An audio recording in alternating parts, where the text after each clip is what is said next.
Hello and welcome to TradeFlow Television, bringing you valuable analysis and actionable intelligence through the global commodity markets. These are some of the key topics that we will be looking into in today's program.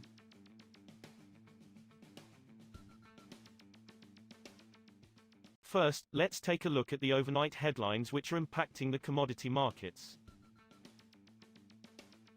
Brazil's tariff-free ethanol import quota with the United States will end on Monday as talks between the two countries on opening up their ethanol and sugar markets have broken down, a Brazilian government source told Reuters on Friday. This means tariffs on U.S. ethanol imports will go back to 20%, the rate imposed by Mercosur on imports from outside the bloc, said the source who requested anonymity because he is not authorized to speak to the press. Zero progress in the negotiations, and the quota expires on December 14, he said. Oil prices settled lower on Friday, as demand worries due to new coronavirus-related restrictions on business in New York overshadowed progress toward vaccination programs. Brent futures settled down 28 cents, or 0.6% at $49.97 a barrel. The contract rose above $51 a barrel on Thursday to an early March high. U.S. West Texas Intermediate crude CLC1 fell 21 cents, or 0.5%, to $46.57, having risen almost 3% in the previous session. Moving on to the top news in the energy sector. Hedge funds and other money managers raised their net long U.S. crude futures and options positions in the latest week, according to weekly U.S. government data issued on Friday as crude prices rose, bolstered by optimism that a vaccine for the coronavirus could improve demand.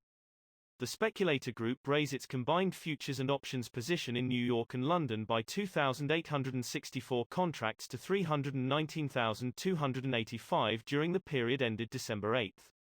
In Brent crude markets, speculators raised their net long positions by 28,692 contracts to 274,556 in the week, according to the Intercontinental Exchange, ICE. European Union countries agreed a new climate change target for the bloc on Friday after haggling through the night in Brussels, pulling the political trigger on a policy revamp to make every sector greener. Leaders of the 27 member states agreed to cut their net greenhouse gas emissions by at least 55% from 1990 levels by 2030, substantially toughening an existing 40% target.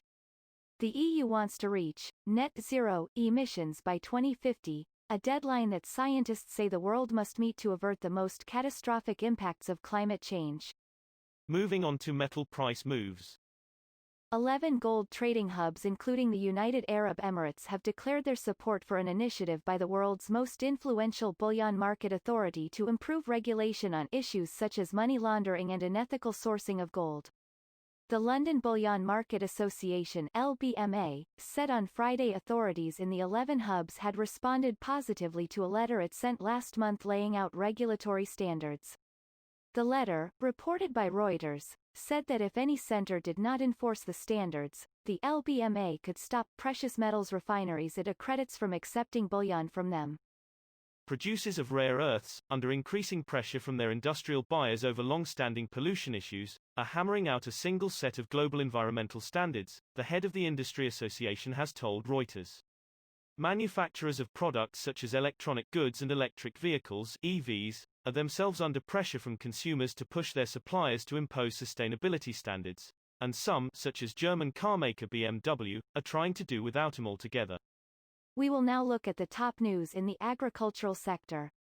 Russian officials are considering imposing a wheat export tax for February 15 to June 30 as one measure to stabilize domestic prices, four sources familiar with discussions told Reuters on Friday. The sources familiar with government plans said the tax could be set at around 2,000 rubles $27.30 per ton. One of the sources said that a tax of €25 $30.30, is also under consideration. He also said that the government plans to introduce temporary quotas for overseas shipments of wheat, rye, barley and maize. Finally, we have the most recent news on the financial market. Investors face uncertain rules and could miss out on promising opportunities after index makers cut some blocked Chinese firms from their books, according to money managers and attorneys. The exclusions, a response to a ban on American investment in companies named on a Pentagon list, could weigh on prices for some stocks, though only for as long as it takes for foreign buyers to pick up the spoils. That is all for today's news on the commodity market. Stay tuned to TradeFlow TV as we continue to provide you with more updates. You can also follow us on Twitter at TradeFlow TV1, which allows you to watch our program on your mobile device or desktop.